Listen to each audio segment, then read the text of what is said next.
Hello viewers, I am Deepthi. In my previous video, I have covered important points to be focused chapter wise for ICSE class 10 chemistry. Today I am going to discuss 7th chapter onwards.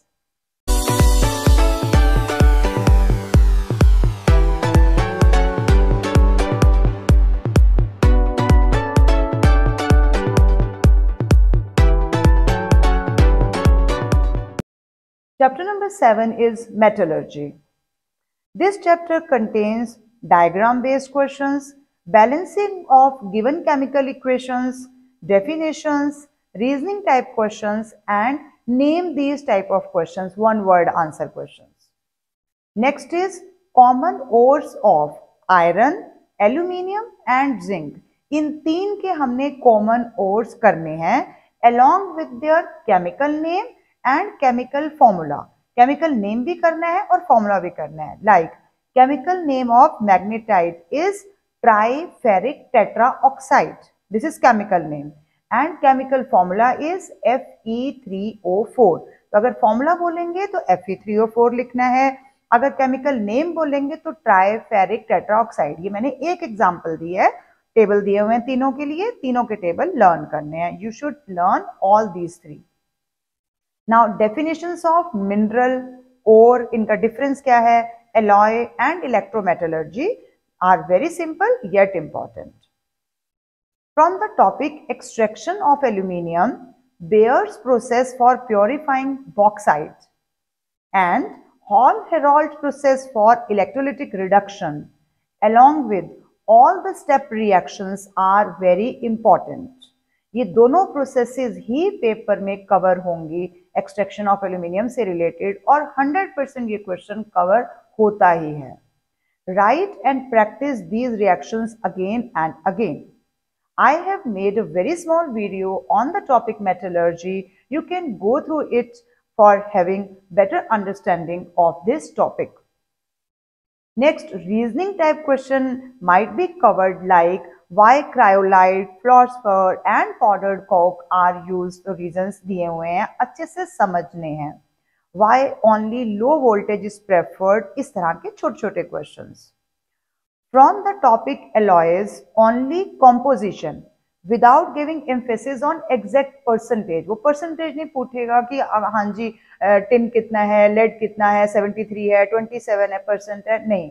But elements पूछे जाएंगे and uses of, और uses भी पूछे जाएंगे. कौन से हमने करने हैं, stainless steel, duralumin, magnesium, brass, bronze and fuse metal. बस इतने ही. फ्यूज मेटल को सोल्डर भी कहते हैं. बस हमने इतने ही करने हैं. Need to be covered. जो हमें ब्लैक डार्क पोर्शन में दिए हुए हैं उतने लर्न करने हैं.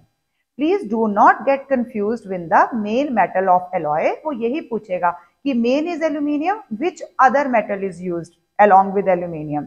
एलॉय के लिए आपको पता है मिक्सचर है, तो उस मेन मेटल के अलावा अनदर मेन मेटल कौन सा है जो उसके साथ यूज हो रहा है. इस तरह के क्वेश्चंस आएंगे तो उनके नाम याद रखने. परसेंटेज को आप इग्नोर करके मेटल पे फोकस कीजिए, वो गलत नहीं होना चाहिए.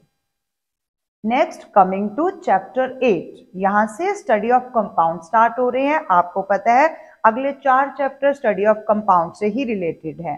हाइड्रोजन क्लोराइड, HCl जो हमने बोला, एमोनिया आ गया, सल्फ्यूरिक एसिड आ गया, नाइट्रिक एसिड आ गया. ये चारों चैप्टर हमारे स्टडी ऑफ कंपाउंड से रिलेटेड है. इनके क्वेश्चंस भी इंटर रिलेटेड आते हैं. First is hydrogen chloride. For the laboratory preparation from sodium chloride and concentrated sulphuric acid. यहां पर सल्फ्यूरिक एसिड के आगे कॉन्सेंट्रेटेड वर्ड लगाना नहीं भूलना है. Give special emphasis on reactants कौन है, प्रोडक्ट्स क्या बन रहे हैं, कंडीशंस क्या हैं, इक्वेशंस क्या हैं, डायग्राम कैसा है, सेटिंग ऑफ द एपरेटस क्या है, प्रोसीजर कैसे हम आगे जाएंगे, ऑब्जर्वेशन क्या है, प्रिकॉशंस कौन सी लेनी है एंड आइडेंटिफिकेशन या कहें कि टेस्ट क्या होंगे. ये सब हमने करना है इनसे रिलेटेड. लेबोरेटरी प्रिपरेशन चारों चैप्टर्स के जो मेन एलिमेंट हैं ये बहुत इंपॉर्टेंट हैं. इन चारों में से ही कोई ना कोई आती है. लेबोरेटरी प्रिपरेशन पक्का एक एग्जामिनेशन में जरूर कवर होती है. Please right the proper temperature and do not gate confused with the less than और ग्रेटर देन साइन. अगर लेस देन 200 में ग्रेटर देन 200 की इक्वेशन लिख दोगे तो मार्क्स कैसे मिलेंगे. For writing the method of collection of gas you should give upward displacement, सिर्फ इतने वर्ड नहीं देना, अपवर्ड डिस्प्लेसमेंट ऑफ एयर, जिसके भी अपवर्ड डिस्प्लेसमेंट ली गई वो पूरा लेंगे। और अगर वो पूछेगा रीजन क्या है तो रीजन में देना है because it is heavier than air, इसकी डेंसिटी एयर से ज्यादा है। Next is for preparation of hydrochloric acid from the gas, special funnel arrangement mechanism is very important to be understood by all of you. funnel arrangement का mechanism बहुत बार reasoning के साथ पूछा जाता है, तो बस बैक सेक्शन को प्रिवेंट करने के लिए और पूरा उसको एक्सप्लेनेशन के साथ अच्छे से समझना है। For fountain experiment questions related with the setting of the apparatus, procedure, observation and inference may be asked in the examination. Remember here, blue litmus changes to red due to the acidic nature of hydrogen chloride gas. क्योंकि जब भी blue red में convert हो रहा है it means वो acid है, तो ब्लू को रेड में कन्वर्ट करने वाला एसिड होता है। इसी तरह से जो आर को बी में चेंज करता है, रेड को ब्लू में चेंज करता है, वो बी होता है। You can learn any of these words, B R A, अगर ये याद होता है तो एसिड वाला कर लेंगे, अगर आर बी बी तो रेड को ब्लू में चेंज करने वाला बेसिक होता है। बट बेसिक तो हमारा नेक्स्ट चैप्टर आएगा अभी अमोनिया, उसमें हम देखेंगे। यहाँ पर हमें इससे याद रखना है कि ब्लू को रेड में चेंज कर रहा है, इट मीन्स ये इसकी एसिडिक नेचर को शो कर रहा है अदर देन सॉल्युबिलिटी। एक्सपेरिमेंट हम परफॉर्म तो सॉल्युबिलिटी को शो करने के लिए कर रहे हैं ना यहाँ पे, और एसिडिक नेचर हमें पता चल रही है कि हाइड्रोजन क्लोराइड नेचर में एसिडिक है, तभी वो ब्लू को रेड में चेंज कर रही है। Next, chemical properties can be summarised bye practice only. आप जितना रिटर्न प्रैक्टिस करेंगे केमिकल रिएक्शंस की, उतनी ज्यादा रिएक्शंस आपको समझ में आती जाएंगी और आपको एक टाइम आएगा दिखना शुरू हो जाएगा ये तो रिपीटेड रिएक्शंस हैं, बार बार यही रिएक्शंस आ रही हैं। हमें दिखती हैं चैप्टर में बहुत सारी रिएक्शंस हैं, लेकिन वो रिपीटेड रिएक्शंस होती हैं, वो आपको दिखेंगी तब जब वो उनकी प्रैक्टिस करेंगे, तो आपको लगेगा ये तो हमने अभी लिखी थी, दोबारा वही रिएक्शन आ गई। Colour of chlorine gas is greenish yellow gas. आप पेपर में येलो ग्रीन या ग्रीन येलो ऐसे वर्ड्स नहीं यूज करेंगे, ग्रीनिश येलो कलर हम क्लोरीन के लिए यूज करेंगे। And it turns moist starch iodide paper को ब्लू ब्लैक कर देती है, ये इसका इंडिकेशन है, टेस्ट है। Next, test to distinguish between hydrogen chloride and hydrochloric acid. It is also very important, where we observe that white precipitate of AgCl, जो sodium chloride की white precipitate बनी थी, soluble in excess of ammonium hydroxide में घुल जाएगी to give clear solution बन जाएगा। Other than this, अगर हम बात करेंगे तो HCl gas gives thick dense white fumes of NH4Cl, ammonium chloride की देगी when glass rod dipped in ammonia solution is held near it. So these tests should be very clear. Her chapter के test बहुत important हैं और ये भी paper में आएंगे, इसलिए आपको चारों चैप्टर्स के लास्ट पेज पे दिए हुए टेस्ट अच्छे से समझने हैं। अगर टेस्ट समझ आए तभी इट मीन्स आपको चैप्टर समझ में आया है। Next, chapter 9 is ammonia. The pattern of questions from these 4 सब topics of study of compound, pattern जो रहेगा remain same. Variety of questions based on observation आएंगे, बैलेंसिंग आएगा, रीजनिंग आएंगे, डिस्टिंग्विश बिटवीन आएंगे, name these, can be covered in all these 4 chapters. Laboratory preparation with ammonium chloride and calcium hydroxide and preparation from metal nitrides like Mg3N2, aluminium nitride, ये तो book में given है, लेकिन calcium nitride भी आ सकती है। तो कैल्शियम नाइट्राइड के लिए हमने सिर्फ मैग्नीशियम नाइट्राइड को रिप्लेस करना है, मैग्नीशियम की जगह पे कैल्शियम लिखना है। Can also be asked using warm water. तो कैल्शियम नाइट्राइड देगा तो Ca3N2 calcium nitride plus 6 molecules of water give 3 molecules of calcium hydroxide and 2 molecules of ammonia. Reaction same रहेगी, Mg को रिप्लेस करके कैल्शियम लिख देंगे। कंफ्यूज नहीं होना कि कैल्शियम आ गया, आप कैल्शियम नाइट्राइड से कैसे बनाना है। Question related with preparation will again cover setting of apparatus, diagram, procedure, observation, collection and associated tests. Next is industrial preparation by Haber's process and fountain experiment should also be learned well in terms of कौन से reactants use हो रहे हैं, products बन रहे हैं, conditions क्या हैं, equations क्या हैं, observations क्या हैं, reasons क्या हैं। Like अगेन यहाँ पर आ सकता है व्हाट इज द मेथड, तो here method is downward displacement of air. और रीजन क्या है, ammonia is lighter than air, उसकी डेंसिटी एयर से कम है, इसलिए इसको हम डाउनवर्ड डिस्प्लेसमेंट ऑफ एयर से कलेक्ट करते हैं। Common error point here regarding the product of reaction of ammonia and chlorine, कहां पर गलती होती है, when ammonia is in access, जब अमोनिया, हम दोनों में से रिएक्शन उन्हीं दोनों में हो रही है, अमोनिया और क्लोरीन, लेकिन अगर हमने अमोनिया को एक्सेस में लिया तो व्हाइट फ्यूम्स NH4Cl की निकलेंगे। अगर हमने क्लोरीन को एक्सेस में लिया then the products are hydrogen chloride and yellow coloured highly explosive liquid, कौन, nitrogen trichloride NCl3, showing the reducing agent property of ammonia. तो दोनों रिएक्शंस में डिफरेंस आ जाएगा, when ammonia is in excess, when chlorine is in excess. Reactions को लिख के practice करनी है। Remember the product of reaction of burning ammonia in oxygen with yellowish green flame and produces water vapour and nitrogen. तो ये चीज याद रखनी है कि जब हमने बर्न किया है अमोनिया को ऑक्सीजन की प्रेजेंस में, तो वाटर वेपर और नाइट्रोजन बन रहे हैं, और एट द सेम टाइम अगर मैं कैटालिटिक ऑक्सीडेशन ऑफ अमोनिया बोलूंगी, due to oxidation of nitrogen oxide NO की वजह से reddish brown fumes of nitrogen dioxide are scene.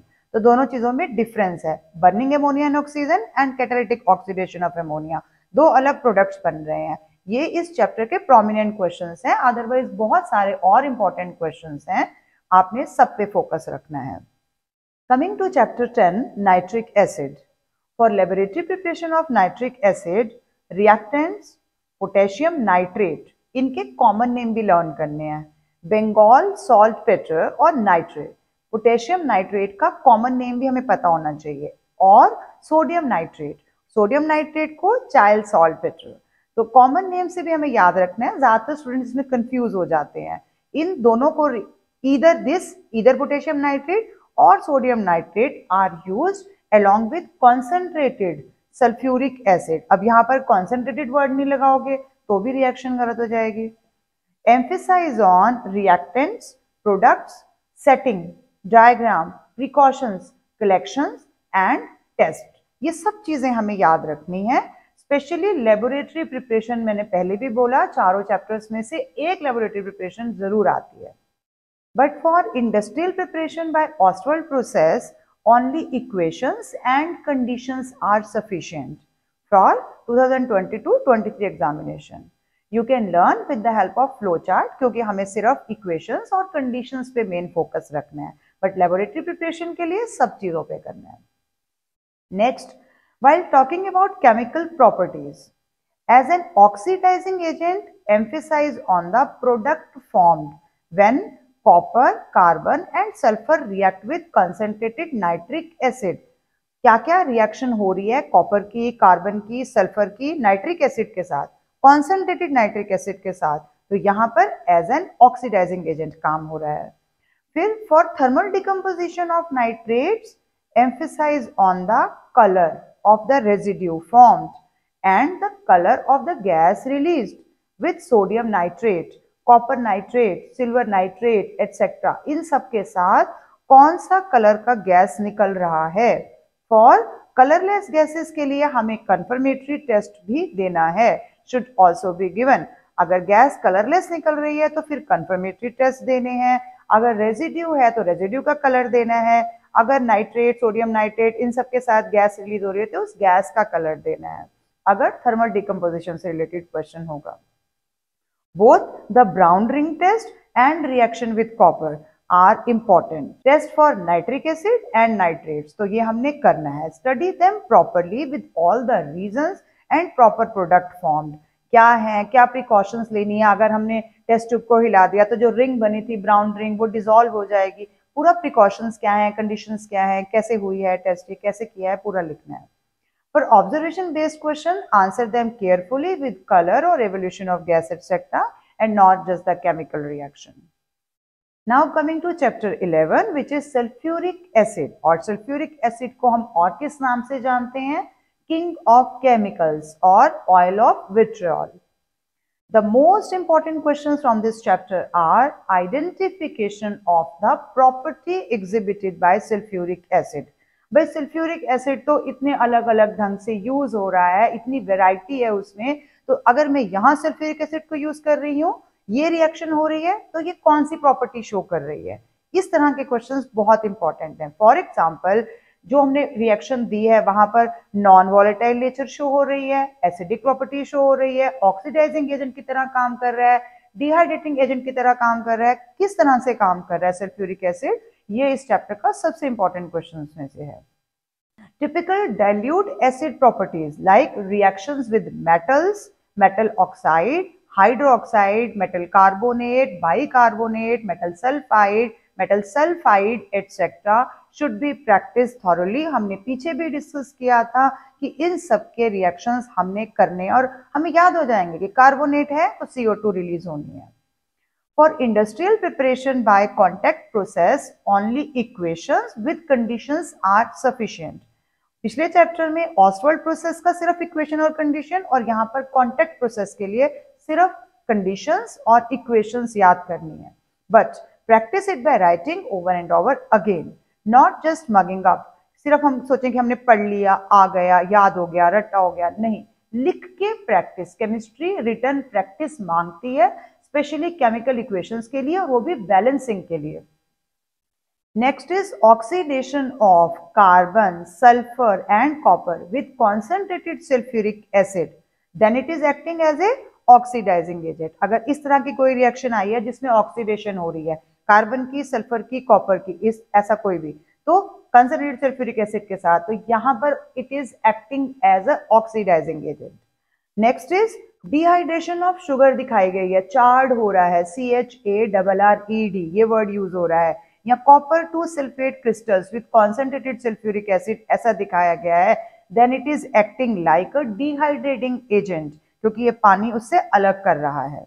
Next is reaction with sodium और पोटेशियम क्लोराइड या फिर nitrite with concentrated sulphuric acid, then it is showing its non volatile nature. आप सबको पता है कि ये ऐसा एसिड है जो नेचर में नॉन वॉलेटाइल है, इसीलिए एसिड्स में सबसे ज्यादा सल्फ्यूरिक एसिड ही यूज होता है, क्योंकि ये प्रॉपर्टी सिर्फ सल्फ्यूरिक एसिड में ही है, non volatile nature.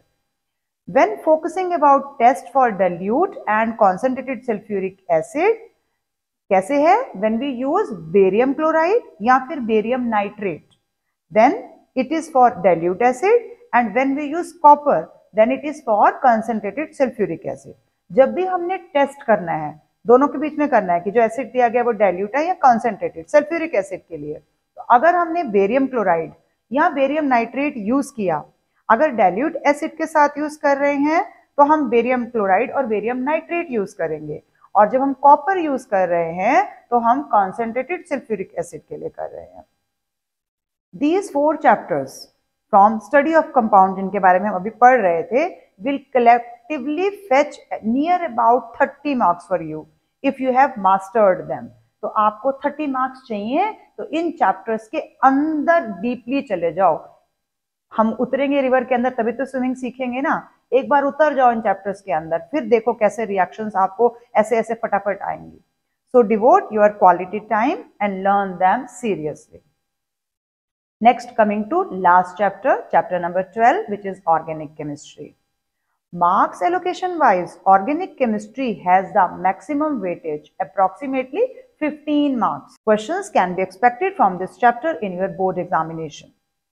My favorite question is to draw structure of organic compounds like alkanes, alkenes, alkynes, alcohols, aldehyde, carboxylic acid, including both their structures and structural formulas of these hydrocarbons with single, double and triple bonds. ये सब diagrams की practice. I would like to highlight a point from the board examinations perspective. Organic compounds up to 5 carbon atoms shall be asked. 5 से ऊपर heptane, इसके आगे नहीं जाएगा, 7 तक नहीं जाएगा, 5 तक के carbon atoms shall be asked. And only one functional group will be asked in one structure.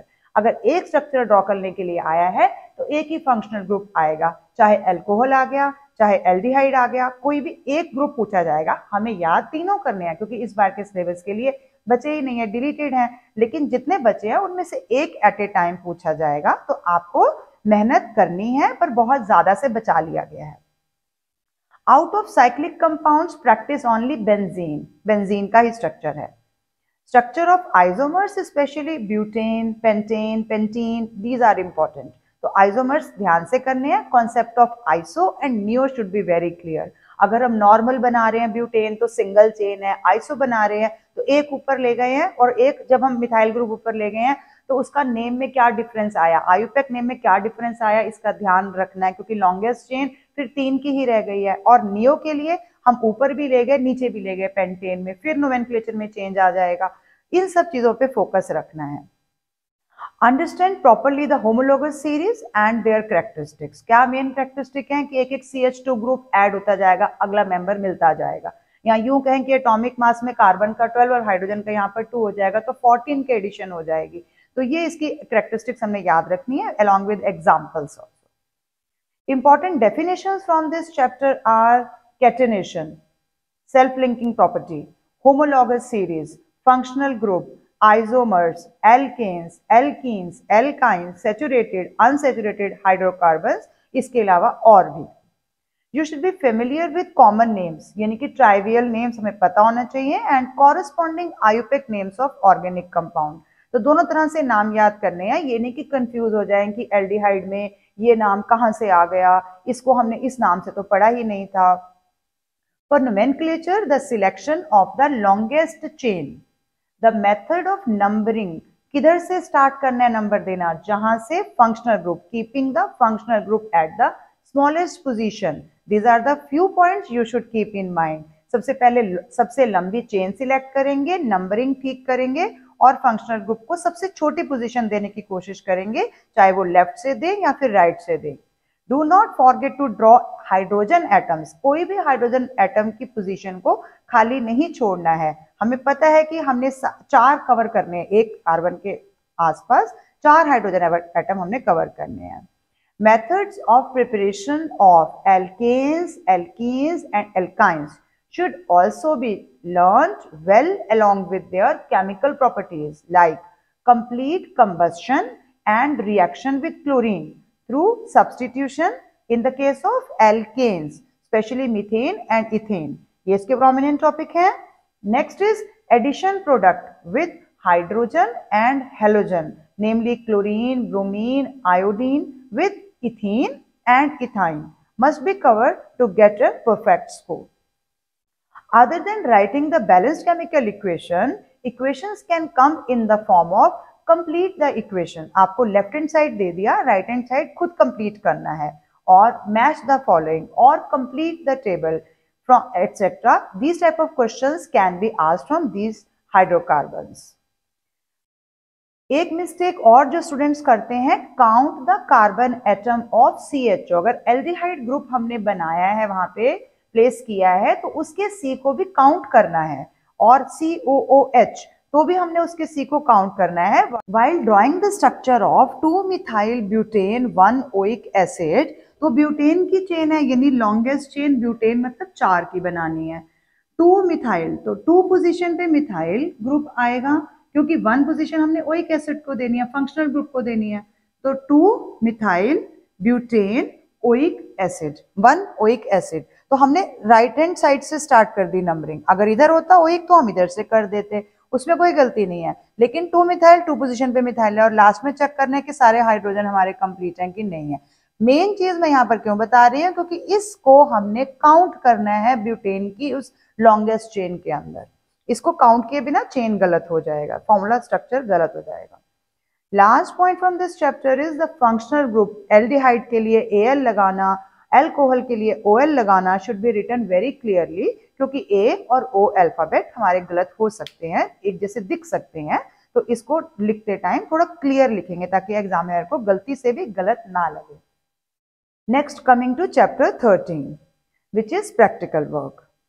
This chapter is related with observation based questions from the whole book, your complete book, in which the effect of reagents on substances can be asked. Answer to such questions should be in the form of recognition and identification of certain gases gases में हमारे table में 10 gases दी हुई हैं, like hydrogen, oxygen, carbon dioxide, chlorine, hydrogen chloride, sulphur dioxide etcetera. And ions को identify करना है, लाइक कैल्शियम, कॉपर, लेड, जिंक एटसेट्रा। इन सबकी आइडेंटिफिकेशन हमने अच्छे से करनी है।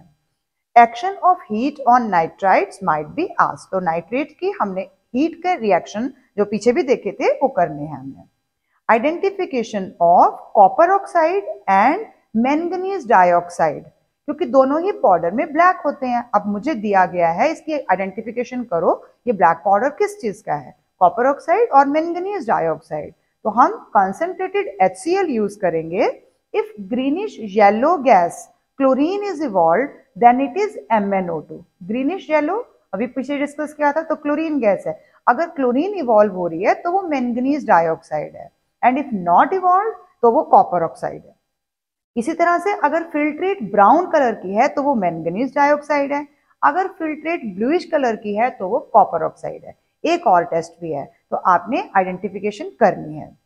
These questions can be asked in the board examination, like identify acidic and basic solution.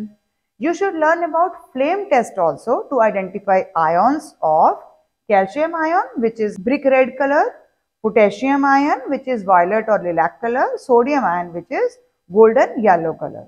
Topics like the unknown compound, identification of cation and anion should be covered from this chapter also. With this, I conclude my today's video.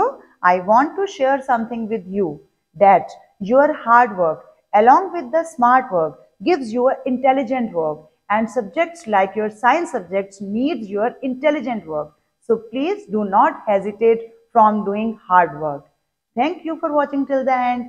Keep watching, sharing and subscribe to my channel. Thank you.